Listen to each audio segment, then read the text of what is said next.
তো ব্যাপারটা হচ্ছে এইটা হচ্ছে বিদ্যাসাগর অ্যাপার্টমেন্ট। এখানে এসছি একটা অর্ডার নিয়ে। আমি এই অ্যাপার্টমেন্টে প্রথমবার এলাম, ঠিক আছে, এর আগে কখনো আসিনি। তো যাই হোক, আমাকে লোকেশনটা চিনতে পারছিলাম না। একজনকে জিজ্ঞাসা করলাম যে আচ্ছা এই বিদ্যাসাগর অ্যাপার্টমেন্টটা কোনখানটায়, মানে আমাকে ম্যাপ পেছন দিক থেকে সাজেস্ট করছিল। তো যাই হোক, কাকুটা বললো যে আগে কোন্নগরে একটা ফ্ল্যাট হলে কোন্নগরের সারা লোক জানতো, এখন এত ফ্ল্যাট, কোনটা কি ফ্ল্যাটের নাম এখন আমরা নিজেরাই জানি না। সত্যি ভাই, শুধু কোন্নগর বলে না, চারিদিকে ভাই এত ফ্ল্যাট তৈরি হচ্ছে, এত ফ্ল্যাটের নাম মনে রাখা বহুত চাপের ব্যাপার।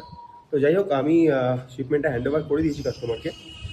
এ দেখো, এখন ডেলিভারি মার্কটা করি, কত টাকা দেয় দেখি। আরে ভাই, 21 টাকা দিয়েছে, 1.5 কিলোমিটার ডিস্টেন্স কভার করেছি। 21 টাকা দিয়েছে, 13 মিনিট সময় লেগেছে এখানটায় আস। ঠিক আছে চলো, তো আমাকে আউট করতে হবে, হয়ে গেছে তো?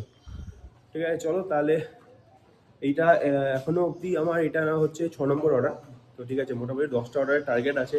9টা 48 বাজে, 4টে অর্ডার মানে ইম্পসিবল ব্যাপার এখন। কারণ 10টা ধরো, 10টা থেকে 11টা, 1 ঘন্টার মধ্যে 4টে অর্ডার ইম্পসিবল ব্যাপার। যদি ড্রপ জোন পড়ে তাহলে 3টে অর্ডার হতে পারে। আর যদি নর্মাল অর্ডার যায়, অর্ডারের ফ্লো দেখতে পাচ্ছি 10টা অর্ডার হবে না। তো ঠিক আছে, আর 2টো অর্ডার হওয়ার কথা আছে। ঠিক আছে, আর 2টো অর্ডার যদি হয়ে যায় তো খুবই ভালো, নাহলে ঠাকুর জলে।